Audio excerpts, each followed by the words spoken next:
지난 시간에 우리가 지질 구조를 살펴봤는데 퇴적 구조도 네 가지. 생리, 점입, 연훈, 건절 네 가지. 하고 지질 구조도 네 가지지. 그래서 습곡, 단층, 전리, 그다음에 부정학 네 가지를 했고, 자, 이번 시간에 지층의 나이를 살펴보는 시간을 가질 거예요. 그래서 교재로는 84쪽 해보면 지층의 나이는 훈호가 스님보다 나이가 어리죠. 그러면 상대적으로 나이가 어리다. 나머지 하는 것을 판단하는 것을 우리가 상대 연령이라고 하고, 요거는 이제 나중에 상대 연령이라고 한다. 그러면은 훈호가 나이가 몇 살이에요? 10대야. 선생님은 40대, 40대, 50대. 자, 그렇게 하면은 어떻게? 절대적인 나이가 딱 나오지. 절대적인 나이가 넘어서 우리가 절대 연령이라고 이야기를 해. 그러면 어렵지 않잖아? 상대적으로 비교해서 보는 것은 상대 연령, 절대적인 나이를 측정해가지고 보는 것을 절대 연령. 그래서 민증가봐라고 합니다. 그런 형태가 되는 것을 이제 상대 연령, 절대 연령이 한다. 자, 그러면은 이런 것들을 구분하기 위해서 기본적인 법칙들이 있거든. 자, 그것을 우리가 지질 역사의 법칙이다라고 해서 지사학 법칙이라고 이야기를 해. 자, 그것이 이제 84쪽 첫 번째 A에 나와 있는. 그래서 요 두 가지를 알기 위해서 기본적으로 하는 것을 우리가 지질 역사에서 지사학. 자, 지질 역사를 다루는 학문 지사학이거든. 지사학 법칙이라고 이야기를 하는데, 이게 이름만 거창할 뿐이지 내용은 되게 쉬워. 물 밑에서 퇴적될 때 보면은 어떻게 되냐? 중력 방향의 수직이 이게 평행하게 퇴적되지. 자, 그게 첫 번째 법칙, 수평 퇴적의 법칙이야. 이거 말만 거창할 뿐이지 상식적이잖아. 물에서 퇴적일 때 수평하게 퇴적된다. 수평 퇴적의 법칙. 자, 두 번째 뭐냐면 지층 우중의 법칙이거든. 그럼 아래쪽에 지층이 역전되지 않았다라고 생각되면 아래쪽에 퇴적된 게 위에 퇴적된 것보다 더 나이가 오래되잖아. 맞니? 이건 법칙이란 이름을 붙일 필요가 있을까? 할 정도는 너무 상식적인 거지. 그래서 퇴적될 때는 수평으로 퇴적된다. 수평 퇴적의 법칙. 그래서 아래쪽에 퇴적된 것이 위에 퇴적된 것보다 더 나이가 오래되었다. 그렇지? 세 번째가 관입의 법칙인데, 여기에 어떤 원래 퇴적감이 있고 여기 관입을 했어. 하면은 원래 있던 퇴적감이 관입한 퇴적감보다 오래되었지. 이 관입의 법칙이야. 그러니까 여기 A라고 하고 여기 B라고 한다면은 A 지층이 원래 있었고 B 지층이 관입했잖아. 그러면은 A 지층의 나이가 B 지층보다 더 많지.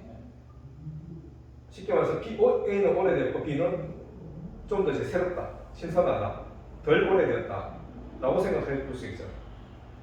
이 관입의 법칙. 이거 진짜 상식적이거든.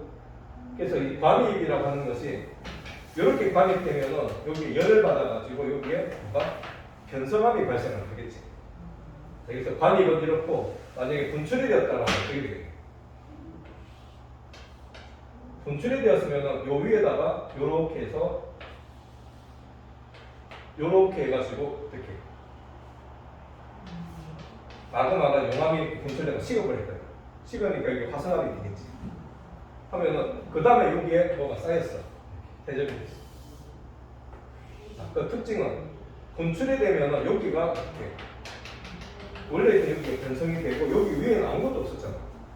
아무것도 없으니까 지표면 노출면서 이제 이렇게 침식이 돼서 불규칙적인 면이 있고 여기 기저혈압이 이렇게 존재하겠지.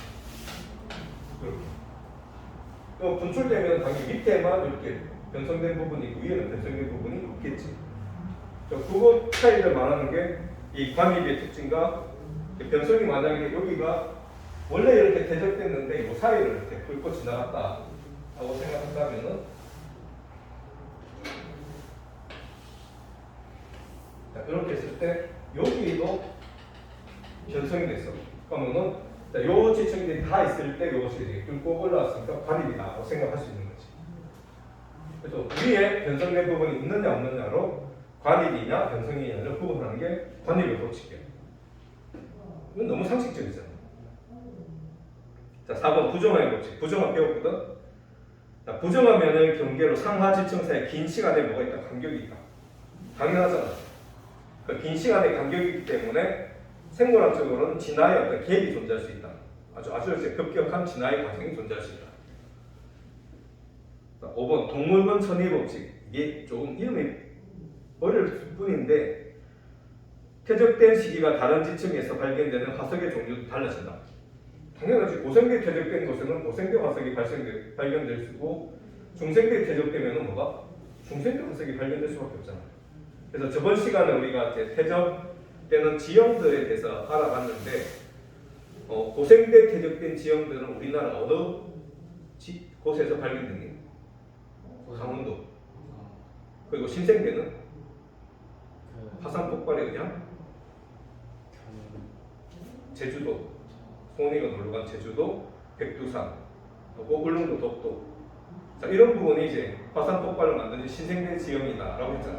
그럼 중생대는 두 군데 빼고 중생대는 무조건 육상 지형에서 이제 만들어진 육상 퇴적 지형이거든. 호수라든지 강에서 퇴적된 대표적으로 마이산을 들었지. 마이산에서 이제 이렇게 여감이라든지 사암들이 발견되고 뭐 이런 부분들에서 호수 아래에서 퇴적되었다라고 해서 이렇게 하는 부분들이 있었는데, 그럼 중생대 마이산에서 발견이 된다라고 하면은 거기서 이제 마이산이라든지 고성이라고 하는 바닷가지만은 그게 원래는 육지에서 퇴적됐기 때문에 호수에서 이제 퇴적되었다가 그렇게 된 것이.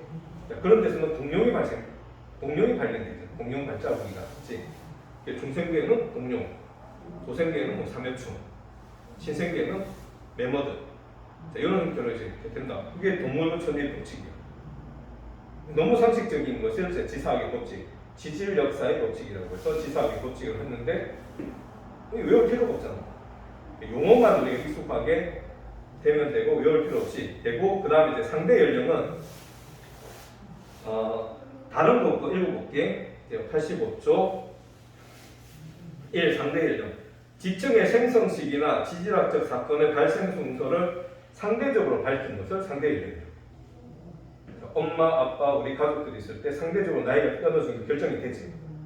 자, 그렇게 이제 상대적으로 이제 비교한 것을 상대 연령이라고 한다. 자, 해서 지층의 상대 연령 판단은 1번 지사학의 법칙을 사용한다. 너무 상식적이거든.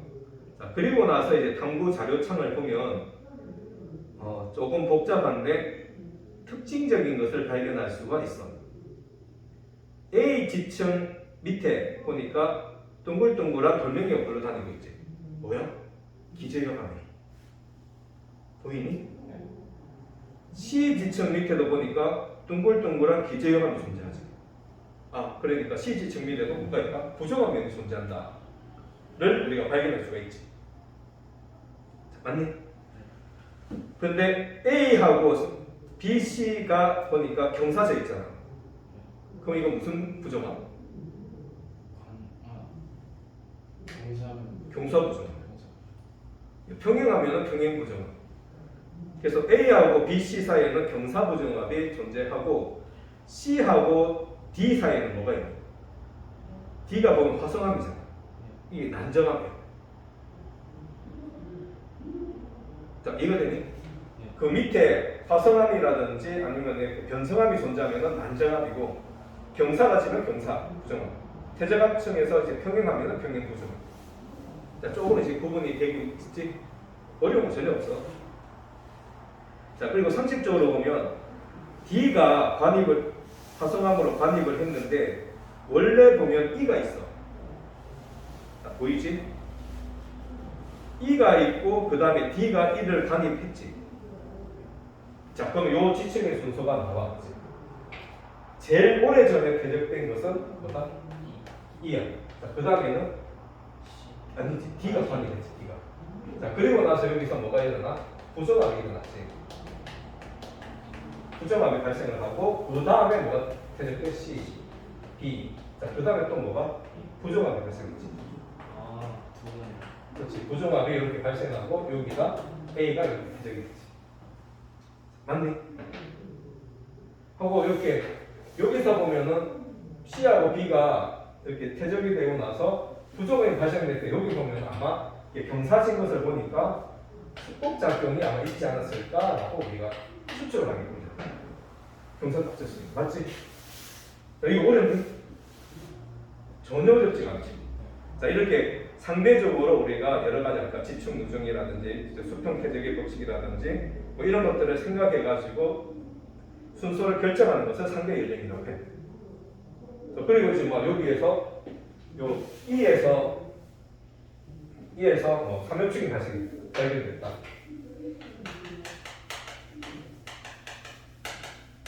자, 그리고 C에서는 뭐가 중생되니까 공룡 발자국이 발견됐다. 자, 이런 형태가 될 수 있겠지. 그리고 이제 부정함이 있고 A에서는 뭐가 매머드가 발견됐다. 한다면 이거는 E는 고생대 지층, 부정함이 있었고 그 다음에 공룡 발자국 발생했다 중생대 지층 하고 A 같은 경우는 신생대 지층 이렇게 우리가 구분할 수 있겠지. 자, 그렇게 화속을 사용해서도 상대적인 지층의 순서를 구분할 수 있다. 그런 거 다 쓰는 것이 상당히 어렵지 않지?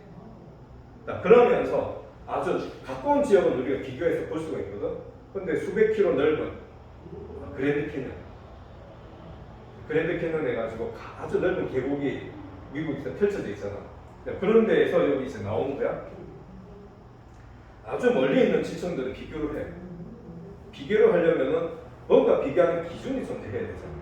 자, 그 기준을 네모치는 거지. 밑에 보면은 암상이라고 하는 부분들이 있고 그 밑에 열쇠층 또는 건층이라고 되어 있는데 그 네모를 박스를 쳐. 열쇠층, 건층 찾아봤니? 그래서 지층 대비에 있을 때 뭔가 비교를 할 수 있는 기준이 되는 지층이 존재하는데 그걸 우리가 열쇠층, 키층이지 키층. 그래서 건층이라고 이야기를 한다는 거야. 용어 이거 외워둬야 돼. 그래서 이 열쇠층과 건층이 되는 것은 아주 특이한 그 태적층이야. 자, 특이한 태적층에서 대표적인 게 뭐다? 응양층. 자, 응양은 뭐니? 화산재가 퇴적돼서 만들어진 지층이지. 아주 희귀해. 화산이 폭발하는 게 아주 이렇게 보통 존재하는 사건들이 아니거든. 특별하게 발생한 사건이기 때문에 응양 또는 그게 뭐가? 석탄층 같은 게 존재해. 그러면 이거 중생대, 고생대 석탄층에서 석탄계에 대적되었다라는 걸 발견해서 그게 고생대 지층이라고 하는 것을 우리가 생각해 볼 수가 있거든. 자, 이렇게 아주 특이한 층이 퇴적된 층을 우리가 이제 비교할 수 있는 퇴적된 층을 건층 또는 열쇠층이라고 하고 대표적으로 아까 말했듯이 석탄층이라든지 그리고 응양층을 이야기할 수 있다. 어렵지 않지?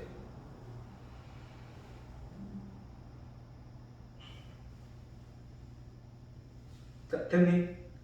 그리고 이제 화석에 대해서도 대비를 할 수 있잖아. 아까 말했던 것처럼 이렇게 화석을 가지고 뭐가 먼저 퇴적됐다라는 것을 비교해 볼 수가 있지. 자, 됐니? 그거밖에 없어 여기. 상대 연령은 그렇게 해가지고 측정하는 것을 우리가 상대 연령이라고 이야기하는 뿐이야. 자, 됐지? 그리고 이제 개념 확인 문제 한번 살펴보도록. 자, 86조 개념 확인 문제.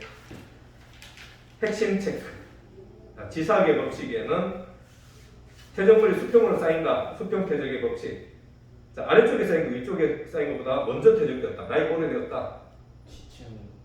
그렇지, 지층 누중의 법칙.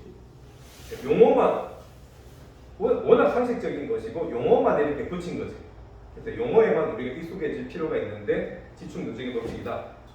2번 관입한 암수가 관입당한 암수보다 나중에 생성되었다. 그렇지, 관입의 법칙이야. 부정의 법칙은 뭐 당연히 알고 있는 거고. 자, 퇴적된 시기가 다른 지층에서 발견되는 화석의 종류는 당연히 다를 수밖에 없다. 말이 좀 어려운데 동물군 천의의 법칙. 천자하고 이자가 이동한다는 뜻이거든. 동물군이 당연히 이렇게 진화 과정에서 이동을 하지. 바뀌잖아. 그러니까 동물군이 바뀌는 법칙이라고 생각합니다. 그래서 우리가 역사나 국사 시간에 한양천도 할 때 천자를 배우지. 그래서 도시를 수도를 옮긴다는 것이 한양천도하는 천자거든. 옮길 천자, 이자는 이사할 때 이자야. 동물군이 동물의 종류가 바뀌어. 그것을 동물군 천의의 법칙이라고 하는 거야. 어렵지 않지? 4번 지층이나 암석의 생성 시기를 상대적으로 밝힌다. 뭐니? 상대 연령. 그러면 절대적으로 밝힌 것은 뭐라고 한다? 절대 연령. 퇴적 시기가 다른 지층에서 발견되는 화석의 종류가 다르다. 동물권 천리 법칙 같다. 상대 연령 하고. 그래서 상대 연령의 생성 순서는 뭘 가지고 지질 역사 법칙, 지사학의 법칙을 사용하면 상대 연령이 결정되잖아. 자, 지층에 대비 이렇게 상대적으로 선후관계를 밝힌다. 자, 암상은 아까 그 지층들의 어떤 큰 덩어리 모양을 암상이라고 하거든. 지층의 제 모양을 암상이라고 해서, 자, 비교적 가까운 거리에 있는 지층을 대비할 때는 뭐 이것을 딱 구분할 수, 특이한 지층을 비교해가지고 구분할 수 있다고 했잖아. 그래서 이것만 알면 그 지층을 비교할 수 있게 열쇠층 또는 건층이라고 이야기를 했지. 자, 멀리 떨어져 있을 경우에는 화석을 가지고 비교할 수 있다. 그래서 그 화석은 시대를 대표하는 화석은 제목이 표준 화석이지. 그래서 이제 표준 화석을 이용해서 이제 이렇게 지층의 생성 순서, 상대 연령을 비교할 수 있다. 너무 상식적이잖아. 상식적인데 이 용어들만 익숙해지면 돼. 그래서 이제 용어들을 말해줄 수 있을 정도만 하면 되고, 자, 1번의 고역선 문제 한번 보도록 하겠습니다. 아, 이런 거 할 필요가 있나 싶은데, 퇴적물은 대체로 수평으로 쌓인다. 맞지? 자, 나중에 형성된 지층일수록 더 진화된 생물 화석이 나타난다. 맞지? 3번 부정한 면을 경계로 상하 지층의 생성 시기 차이가 크게 난다. 맞죠? 가로 안에 알맞은 말을 고르시오. 2번 1번 지층이 역전되지 않았다면 아래 지층이 위 지층보다 먼저 생성된다. 맞지? 자, 관입한 암석은 관입당한 지층보다 언제? 나중에 형성되지.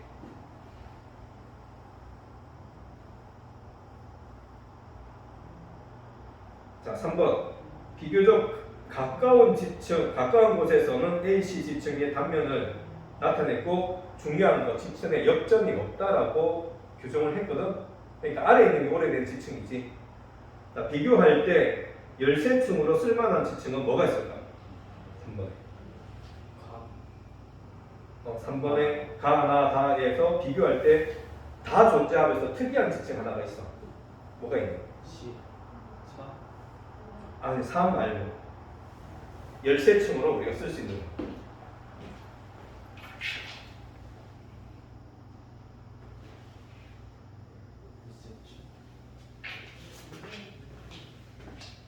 열쇠층으로 쓸 수 있는 게 아까 뭐 응양, 우리 이제 제주도 수월봉에 응양층이 존재한다. 응가가 수월하다라고 했을 때 제주도에서 뭐가 화산재가 특이하게 퇴적된 지층을 발견할 수 있다. 특이하게 수월봉이라는 곳에서만 발견할 수 있다. 화산재가 퇴적된 응양층이라는 것은 다른 지층에서는 거의 발견이 안 되는 지층이거든. 이런 부분들이 열쇠층, 비교할 수 있는 건층이 된다고 생각할 수 있는 거예요. 그래서 여기서는 열쇠층, 건층을 비교할 수 있는 응양이 가에도 있고 나에도 있고 다에도 있지.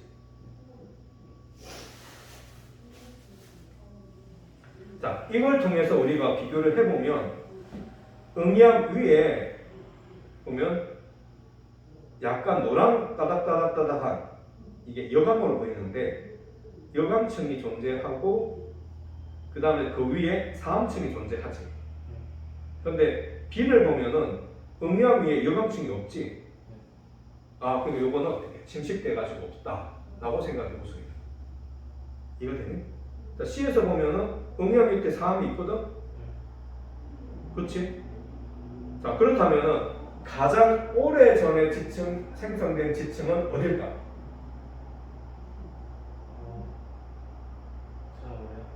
가장 오래된. 응양 밑에 많이 퇴적된 부분들이 보이잖아. 그러면은 이게 벽돌 모양으로 이렇게 퇴적된 거는 보통 우리가 석회암층이라고 이야기하거든. 이 석회암층이 가장 오래된 지층이지. 왜? 이 이제 회색으로 여감층이 존재하고 그 다음에 아주 희미한 가지층이라고 하는, 뭐 가가 뭔지는 모르겠지만 이게 가지층이 있고 그 밑에 보면은 이제 비만 하나가 되어 있는 거야. 그러니까 가장 오래된 퇴적층을 가지고 있는 지역은 어디? B를 가지고 이 석회암층을 가지고 있는 B가 가장 오래된 지층이다라고 생각해 볼 수 있겠지. 맞니? 그래서 B 지역이다. 자, A와 C에서 가지층은 같은 시기에 생성되었다고 판단을 할 수가 있을까? 자, A와 B는 같은 시기가 될 수 있어. 왜? 응양 바로 밑에 층 이렇게 존재하잖아. 맞니? 꼭 응양이 중간에 껴있어야 돼? 아니지. 그러니까 A, B, C 지층을 이렇게 수직으로 이렇게 딱 기둥 모양으로 잘라가지고 봤더니만 중간에 보니까 공통적으로 응양층이 존재하는 거야. 그러면 그 주변에서 화산이 켜졌다라고 우리가 추정할 수가 있지. 그러면 화산이 켜진 시기는 똑같잖아요. 똑같으니까 그 밑에 존재하는 이제 가회색층은 응양 밑에 존재하니까 같은 시기에 대적되었다라고 우리가 추정할 수가 있지. 근데 C는 어때? C는 그 가가 응양 위에 존재하잖아. 그럼 화산이 터지고 나서 이후에 퇴적이 됐지. 그러니까 A와 B는 화산이 터지기 전에 퇴적이 되었고 가가 가라고 하는 것을 우리가 이제 보면 그 셰일층이라고 생각을 해봐. 셰일층이라고 생각하면은 가의 셰일층은 응양이 화산이 터지기 전에 퇴적이 되었고 C의 가의 이제 셰일층 같은 경우는 화산이 터지고 나서 그 이후 한참 있다가 퇴적이 되잖아. 이거 되지? 자, 그러면 같은 어떤 시기라고 할 수가 없지. 그래서 이제 2번은 어떻게 같은 시기로 할 수 없다. A와 B에서의 가층은 같은 시기라고 볼 수가 있지만 가는 한참 이후에 퇴적된 지층이라고 판단이 된다. 이렇게 됩니다. 자, 4번. 상대 연령에 대한 설명 중 가로 안에 알맞은 말을 쓰시오. 상하 두 지층 사이에 시간적 공백이 존재하는 두 지층 관계를 부정합이라고 하고, 자, 지층 누중의 법칙에 따라 아래 지층이 더 오래되었다. 그래서 지층 누중의 법칙. 이번 가까운 거리에 있는 지층은 아까 우리가 암상이라고 이게 바위 기둥 모양의 이렇게 퇴적된 것들을 이렇게 몇 개 이렇게 뗐잖아. 이렇게 뗐는데 이것을 이제 바위 암자를 써 바위 모양이라 그래서 암상이라고 해요. 그래서 수직 구조를 이렇게 비교할 때 이것을 암상이라고 하는데 용어만 그냥 알아두면 돼. 중요한 건 아니고. 멀리 떨어져 있는 지층의 선호 관계는 어떤 화석을 이용한다? 시상 화석이라는 기후를 알 수 있는 화석이 아니라 시대를 대표하는 표준 화석이라고 했지. 그래서 고생대는 고산에서 삼엽충, 중생대는 공룡, 신생대는 메머드나 화폐가 가장 최근에 발생했잖아. 만들어졌지. 그래서 화폐석이라는 조개 모양의 이제 화폐석. 이런 것들이 신생대의 이제 대표 표준 화석이다. 이렇게 되는. 이후에 나오거든. 그러니까 다음 시간에 우리 암기할 거야. 다음 시간에 다 암기할 거니까 신경 쓰지 말고. 5번. 다 어느 지역의 지질 단면도다. C 지척에 보니까 삼엽충 나오지. 자, 삼엽충 옆에다 이거는 고생대라고 적어줘. 고생대 표준 화석이 삼엽충이고 B에 보니까 이렇게 암모나이트는 언제? 공룡들 나오는 중생대거든. 그래서 바다 공룡들이 암모나이트 잡아먹는다. 중생대. 그러니까 C는 고생대, B는 중생대. 이거는 역전이 안 돼 있지. 그리고 이제 이렇게 습곡이 져 있어. 자, 그리고 나서 D, C, B가 퇴적되고 나서 E가 관입이 됐지. 맞니? 네. 그리고 어떻게 되니? 융기, 침식, 침광 퇴적되는 A 지층과 부정합이 형성되지. 아니, 그래서 부정합이 형성되니까 기저혈감이 존재해. 그래서 E만 빼면 경사가 적기 때문에 경사부정합이거든. 근데 E가 관입을 했잖아. 그래서 관입이 하나라도 있으면 난정합이 돼. 이거 되지. 딴 것은 난정하고 그렇게 이제 관입암이라든지 화성암이라든지 변성암이 이제 이렇게 관입을 해서 만들어지면 무조건 난정합이야. 됐니? B지층과 C지층의 생성품들을 정할 때 보면 표준 화석을 이용해서 정했지. 그러니까 이것은 무슨 법칙? 동물군 천의의 법칙. 말이 좀 어려운데 동물군 천의의 법칙.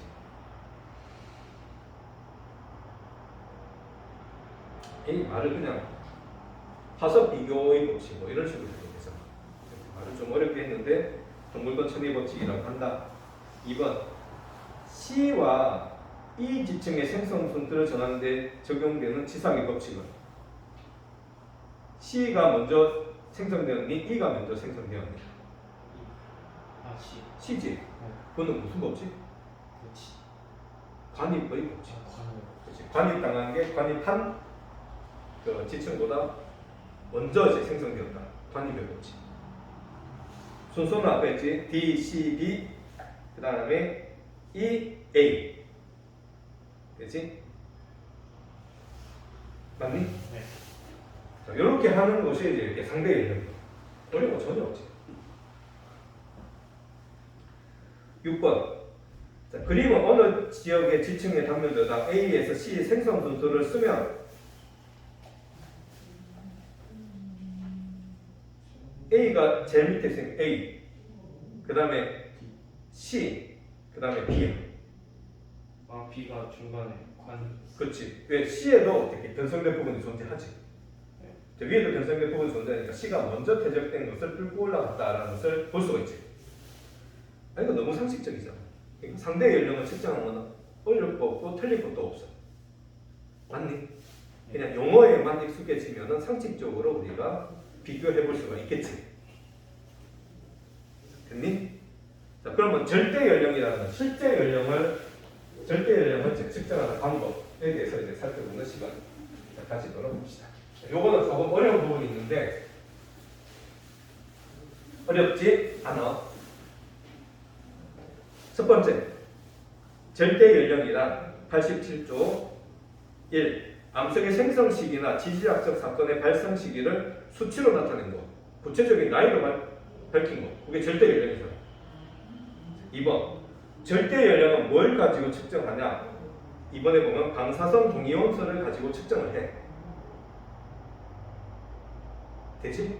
이게 방사선 동위원소의 어떤 특징을 가지고 측정을 하느냐 하면, 자, 여기 보면 가로 2번에 방사선 동위원소의 반감기라고 되어 있잖아. 찾았니? 자, 그거 박스를 쳐. 방사선 동위원소의 반감기.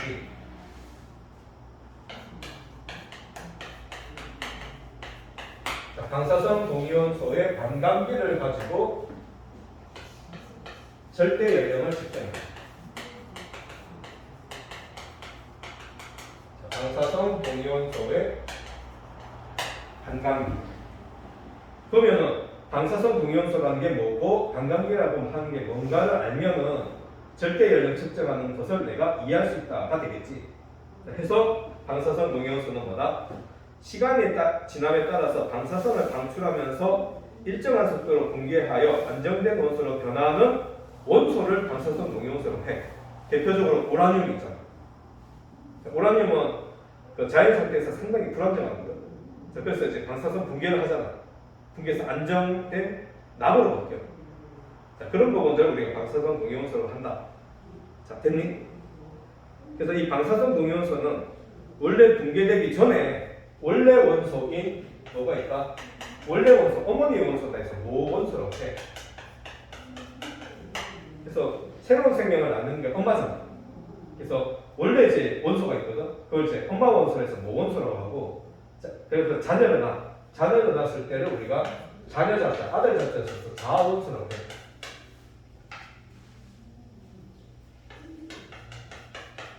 쉽게 말해서 바뀌기 전에 원래 원소, 모원소, 바뀌고 난 나중에 원소를 자원소라고 해.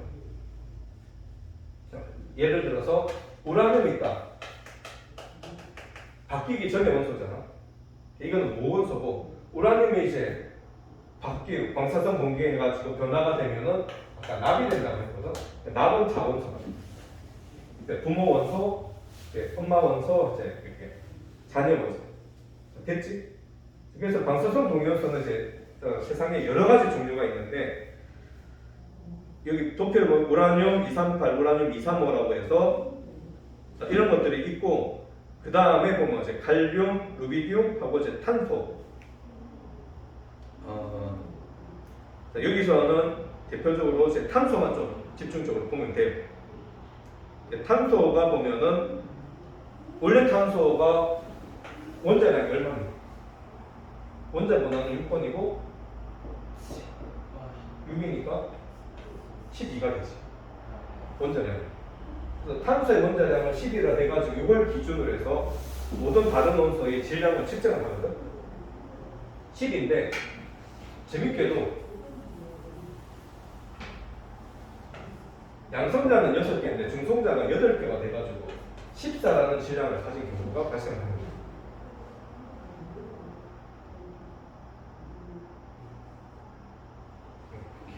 14라는 질량을 가진 탄소가 이제 존재할 경우가 있어. 그러면은 10이라고 하는 질량을 가진 곱하고 탄소는 똑같은 형태인데 똑같은데 질량이 다르잖아요. 이걸 이제 동위원소라고 이야기를 하지. 이게 불안정하기 때문에 어떻게 방사선 붕괴를 해요. 방사선 붕괴를 해가지고 이게 같은 질량을 가지고 있는 뭐로 질소가 되는 거예요.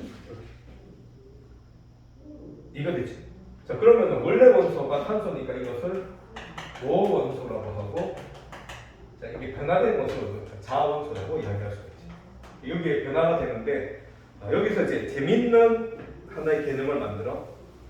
원래 모원소가 방사선 붕괴가 해가지고 원소 양의 2분의 1만 딱 남았을 때 반으로 감해졌다라고 해서 이것을 우리가 반감기라고 하는 개념을 쓰게끔 됩니다. 반감기. 많이 들어봤지? 양이 반으로 이제 될 때까지 걸린 시기를 우리가 반감기라고 한다. 그래서 탄소 같은 경우는 반감기 약 5,700년. 짧아. 그래서 이걸 가지고 측정을 하면은 우리가 이제 뭐 우리나라에서 인류 최초의 농사 지은 그 화석이 발견됐거든. 벽시 화석이 발견된 거예요. 그래서 탄소를 가지고 방사성 동위원소 측정을 했더니만 이게 약 1만 년 전에 이미 야생 상태의 쌀을 가지고 농사를 지었네. 세계 최초야 이게. 혼자서요? 어? 혼자서요? 그러니까 이제 뭐 집단이나 무리를 지었겠지. 아, 그래가지고 그게 발견됐어. 불학에서 어떤 이제 어디 보니까 탄화 벽시라고 해가지고 이게 탄소로 바뀐 벽시가 발견된 거예요. 탄소로 바뀌었으니까 바뀌어서 방사선 붕괴를 계속했겠지. 그 양을 측정해 반감기를 통해 측정했더니 반대로 넘어갔지. 그래서 난리가 났어. 그래서 이제 서양 사람들이 서양의 고고학자들이나 인류학자들이 보니까 아시아는 미개하다. 신석기 시대라든 이런 시대가 늦게 유럽보다 더 늦게 출발했다라고 막 자랑을 했거든. 그러다가 이제 여기 발견되고 나서는 박살이 난 거지. 깨갱해가지고 아무나 못하고 있어. 자, 이런 형태로 반감기를 이용해서 절대 연령을 측정을 해. 자, 동위원소라고 하는 개념, 반으로 감해지는 것을 반감기라고 한다. 그래서 동위원소의 종류가 이렇게 몇 가지 종류가 있고, 자, 이것들을 어떻게 우리가 이렇게 계산해낼 수 있다. 이렇게 되지. 자, 그러면은 3번 방사성 동위원소를 어떻게 절대 연령으로 측정할 수 있느냐? 이건데 이게 제일 중요해. 자, 여기 보면 라지 n은 n0 곱하기 2분의 1을 라지 t분의 스몰 t라고 하는 형태가 나와. 자, 그거 뭐니? 네. 그래서 n0는 원래 모 원소의 양이야.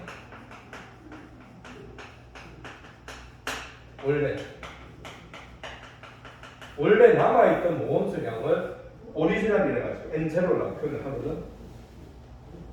n은 남아있는 모 원소의 양이야. 자, 그럼 이제 이게 라지 t는 절대 연령. 반감기고, 라지 t는 반감기고, 스몰 t가 절대 연령.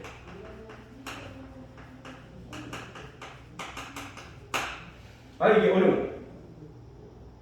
그래서 이렇게 외우면은 어려워서 못 외우죠. 이해도 안 돼. 그래서 이걸 바꿀 거야. 어떻게 바꾸느냐? 자, n 제로분의 n은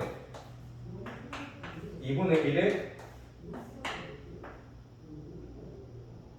x, t, y t로 할까? 그냥 x가 돼. 이렇게 하면은 n0는 원래 변화되기 전에 방사선 분기하기 전에 모건수량이잖아. 모건수량에 그 다음에 지금 남아있는 모건수량 했더니만 2분의 1의 x제곱이 됐어. 자, 그러면 이 x가 뭐냐면 반감기 곱하기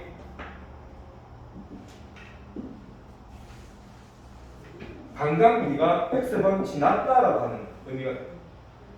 그러면 여기서 절대 연령은 우리가 구하고자 하는 절대 연령은 자, x는 원래 이 x가 라지 t분의 스몰 t거든. 스몰 t고 절대 연령은 스몰 t니까 x 곱하기 반감기가 절대 연령입니다.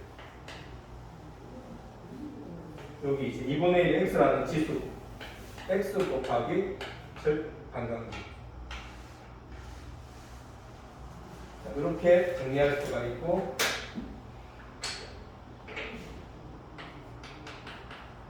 절대 연령 스몰 t는 자, x 곱하기 자, 라지 t라고 하는 반감기에다가 x라는 지수를 곱하면 실제적 절대 연령을 우리가 계산해낼 수 있다. 이게 지금은 잘 이해가 안 될 텐데 일단 이렇게 바꿔놔. 자, 그게 어디 나와 있냐면 87쪽 밑에서 세 번째 이제 이렇게 해가지고 표시로 이렇게 나와 있어. 요거 여기서 n으로 있네. x는 지수 n으로. 라지 t분의 t예요. 스몰 t예요. n이 그거 라지 t는 스몰 t를 n으로 한 거야. 그렇지. n으로 하면 되겠지. 네, 그렇게. 그래서 절대 연령 공식은 위에 것처럼 배우면 잘 안 외워지고 그러니까 n0분의 n은 2분의 1의 n 지수 스몰 n 제곱이라는 형태로 분기를 하면 그 다음에 이제 절대 연령은 반감기가 n번 지났다라는 의미거든. 그래서 라지 t라는 반감기에다가 n을 곱해주면 이게 실제 나이 절대적으로 수치화시켜서 만들어낸 나이다라고 합니다. 요게 이제 머릿속에 딱 정착을 해야 돼요.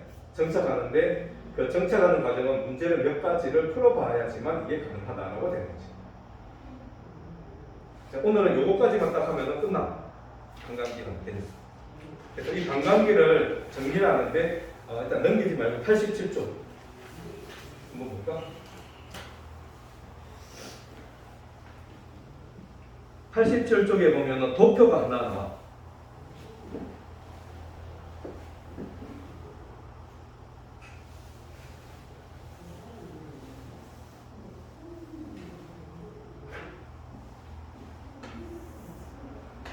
Y축과 X축에 X축은 반감기 횟수가 1, 2, 3, 4, 5, 6 이런 식으로 나와 있고 그 다음에 보면은 Y축이 방사성 동위원소의 양이라고 되어 있거든. 남아있는 방사성 동위원소의 양.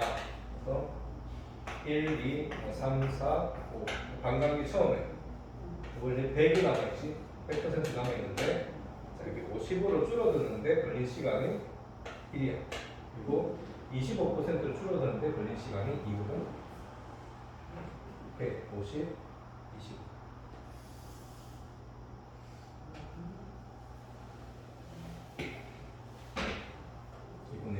하고 8분의 1. 그래서 이게 요런 형태로 이렇게 해가지고 이렇게 지수적으로 이제 감소하는 형태가 나오는데 이렇게 모원소가 감소하면 그만큼 자원소가 이렇게 나오거든. 이렇게 되는 게 모원소를 가지는 자원소가 만나는 여기가 50%, 100% 이렇게 합니다. 자, 요게 이제 여러분 도표에 보면 80점 도표에 나와 있어. 그래서 빨간색을 이거 빨간색을 이제 빼면 이렇게 해가지고 나와 있거든. 100에서 양이 50을 줄어들었잖아. 줄어들 때 걸린 시간이 여기 반감기 횟수 1이야. 됐니? 반감기 횟수 1. 그리고 50에서 다시 이제 반으로 줄어들면 얼마니? 25%지. 25로 남아있을 때가 반감기가 두 번 지났을 때 이렇게 두 번. 그러면은 25의 절반은 얼마나? 절반에 12.5지. 12.5가 되면 반감 한 번, 두 번, 세 번 지났지. 세 번이 이렇게 딱 지나. 그럼 12.5의 절반은 6.25 이렇게 되지. 그래서 남아있는 양의 반으로 바뀌는 시간대가 부터 반감기다. 반감기는 절대적으로 똑같아요. 그래서 여기 이제 지수함수적으로 이렇게 감소하는 형태로 이렇게 등장을 한다. 자, 맞니? 이해가 됐지?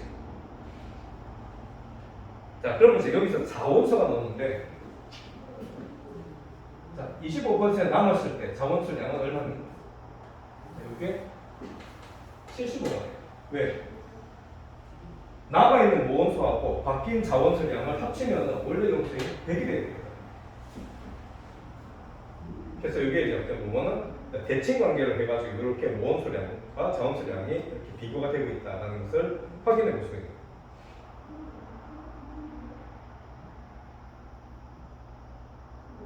자, 요거 이해가 됐니? 그럼 끝났어. 자, 그러면은 이거 반감기 공식 n0분의 n은 2분의 1의 20n 제곱이다 라고 하는 반감기 공식이 나오는데, 자, n0는 원래 모원수량이야. 원래 남아있는 원래 모원수량, 변화되기 전에 방사선 붕괴되기 전에 모원수의 양이고, n은 남아있는 거거든. 남아있는 모원수의 양을 n이라고 해요. 그래서 n0분의 n이 2분의 1의 몇 제곱이냐를 판단하면 여기다가 반감기를 곱하면 절대 연령을 구해낼 수가 있다. 자, 이것만 정확하게 알면 여기서 이제 모든 문제들을 해결해낼 수가 있게끔 됩니다. 자, 이거는 이제 그냥 말로 해서는 이해가 안 되니까 넘어가도록 해봅시다. 그럼 이거 n은 n호 곱하기 2분의 1 bt분의 스몰 t 패스 거예요? 어우, 당연하지.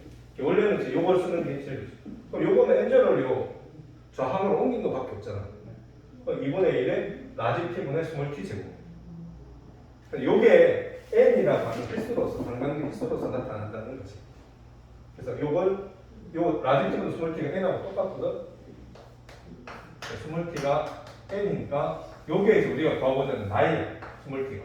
그러면은 라지 t 곱하기 n. 반감기에다가 반감기 지난 횟수로 곱하면 절대 연령이 옵니다. 당연한 상식으로 이렇게 표현이 되는 거지. 맞니? 그러면 이걸 어떻게 설명을 하느냐?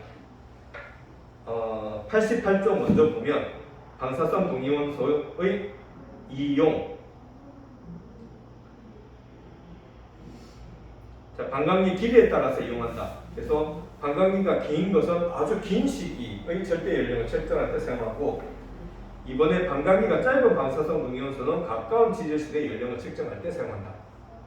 그 반감기가 5,700년밖에 안 되는 탄소. 두 번만 반감기 하면 10,000년밖에 안 되지. 그러니까 짧은 시기에는 탄소를 많이 써. 그래서 이제 화석이 아니라 우리 고대 유물들 때 보면 탄소 방사선 동위원소 반감기를 이용해서 측정해 봤더니만 20,000년이다, 10,000년이다 이런 것들이 나오는 거지. 자, 그리고 중요한 거 바로 이거 암석의 절대 연령 측정. 자, 이거 별표 2개.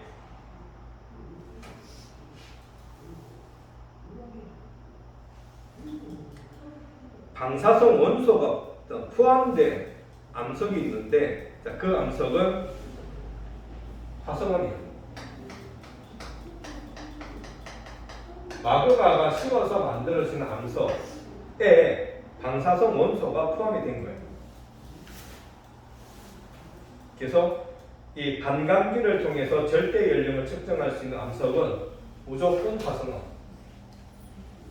우리 화성암에 존재하는 것들이 보면은 그 지구 역사를 이제 비교할 때 보면은 거기에 또 고지자기가 있었지. 고지자기 같은 경우는 어때? 고자기라고 하고 고지자기라고 하는데 자, 고지자기를 측정할 때 보면은 화성화 마그마가 식을 때 그 안에 있는 자성 물질들이 딱 식을 때 보면은 지구 자기장 방향으로 이렇게 정렬을 하잖아. 줄을 섰는데 그때 이제 그 줄 선 것을 가지고 우리가 이제 위도를 측정할 수 있다 이런 부분 나왔지. 그래서 그 고지자기 측정할 때 자성 물질이 정리되는 것, 정렬하는 것과 더불어서 뭔가 방사성 물질을 가지고 있거든. 자, 그리고 딱 이게 굳어버리면은 그 다음부터는 방사성 물질이 차례차례 어떻게 모원소가 분계가 자원소로 바뀌어버려요. 그래서 화성 안에서 이렇게 방사성 동위원소를 통해서 반감기를 통해서 절대 연료를 측정할 수 있어요. 자, 그리고 나서 보면 여기 변성암도 가능해.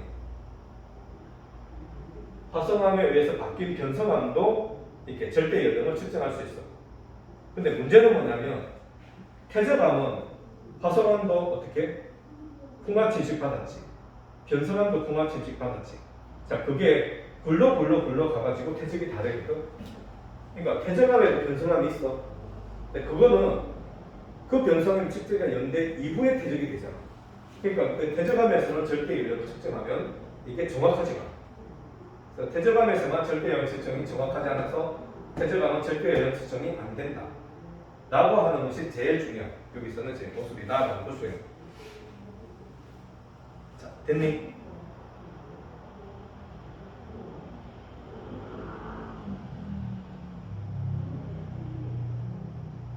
자, 하고 89쪽을 잠시 이제 보도록 합시다.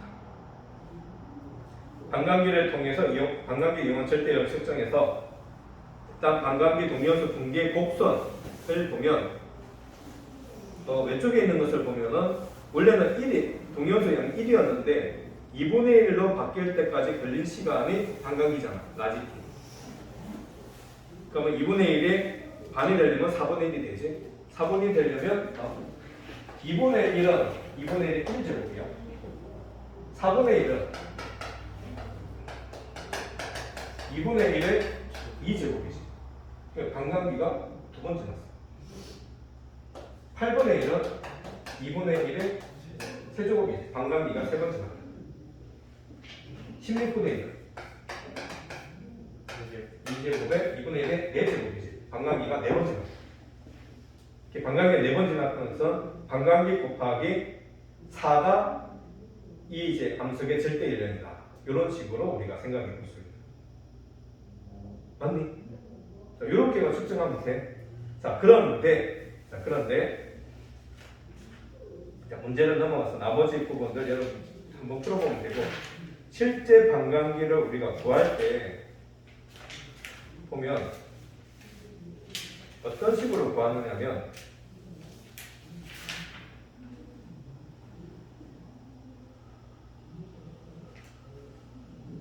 (96쪽에) 있는 15번, 16번 문제를 풀어보도록 하겠습니다. 96쪽에 있는 15번, 16번 문제.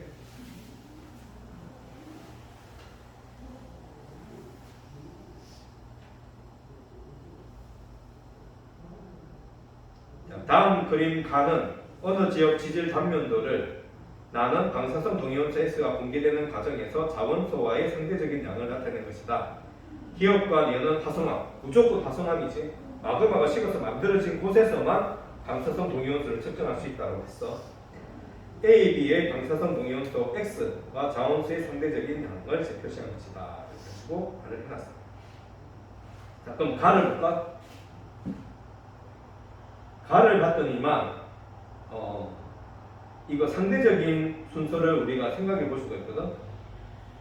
보면 C가 처음에 퇴적이 돼. 자, C를 A가 관입을 했어. 보이니? 그리고 나서 D가 퇴적이 되는데 D가 퇴적될 때 보면은 부정한 면이 있지. 부정한 면이 있고 그 다음에 B가 관입을 하지. 하고 다시 풍화 침식을 받아서 그 다음 B가 퇴적되는데 거기도 보니까 뭐가 있니? 기저여관이 있지. 밑에 자갈이 이렇게 딱 둘러놓고 보니까 U 프라임 지층도 부정합이고 E가 있는 그쪽도 부정하면 된다라는 것을 판단할 수가 있지. 그래서 이제 15번 같은 경우는 C, A, D, B, E라고 하는 5번의 답이 돼. 자, 요거 이해가 되니? 자, 그리고 나서 나를 보는데 나의 원래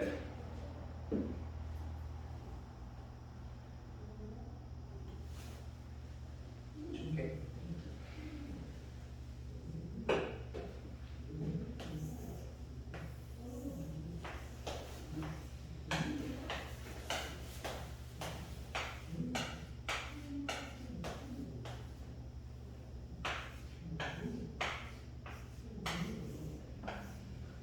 둘, 셋, 넷, 다섯, 여섯, 일곱, 여덟. 16개의 모원수가 있었어. 16개의 모원수가 있었거든. 그런데 16개의 모원수가 관광기를 한 번을 지나. 그러면 모원수가 2분의 1만 남지. 16개 중에 몇 개만? 하나, 둘, 셋, 넷, 다섯, 여섯, 일곱, 8개의 모원수만 남잖아. 그러면은 나머지 8개의 모원수는 자원수로 바뀌었지. 하나, 둘, 셋, 넷, 다섯, 여섯, 일곱, 여덟. 자원수로 바뀌었잖아. 봤니? 파란색 자원수로 바뀌었어. 파란색이 좀 안 보이니까 노란색.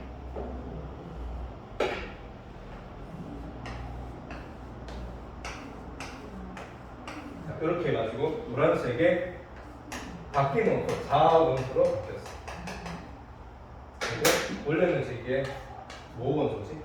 원래 변하기 전에 모원소다 하면 이게 절반만, 원래 16개 중에 원래 모원수가 16개인데 남아있는 것이 8만 남아있지. 자, 그러니까 이게 얼마니? 2분의 1에 1제곱이니까 관광기가 한 번 지난 게 절대 이력이 되는 거죠. 맞니? 자, 그러면 여기서 요거 치울게.